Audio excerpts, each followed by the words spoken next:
મહેસાણાને મહાનગરપાલિકાનો દરજ્જો મળ્યા બાદ શહેરના વિકાસ કાર્યોમાં ગતિ આવશે તેવી આશા સેવાઈ રહી હતી, પરંતુ વાસ્તવિકતા કંઈક અલગ જ જોવા મળી રહી છે। શહેરમાં વિકાસના નામે થતા ખોદકામ અને તોડફોડ બાદ યોગ્ય રિપેરિંગ ન થતા નગરજનોમાં ભારે રોષ જોવા મળી રહ્યો છે।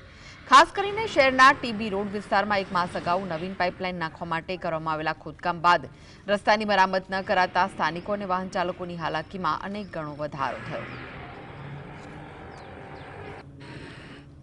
વિકાસની વાતો ખૂબ થઈ ગઈ।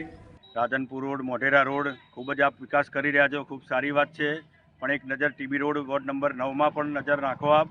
ત્યાં ખૂબ જ ગંભીર હાલત છે। આવતા જતા વાહન ચાલકોને ખૂબ નુકસાન થઈ રહ્યું છે। ગટર લાઇન નખાયા બાદ 1.5-2 મહિના બાદ પણ એ રોડનું મરામત થઈ નથી અને મેટલ બહાર દેખાઈ રહી છે। ખૂબ જ ખરાબ હાલતમાં રસ્તો છે। કેવી તકલીફ પડી રહી છે? ખૂબ જ રાહદારીઓને ખૂબ જ તકલીફ પડી રહી છે અને લોકો મારી ઓફિસે રજૂઆત કરવા પણ આવે છે કે આનું જલ્દીથી જલ્દી નિરાકરણ આવે।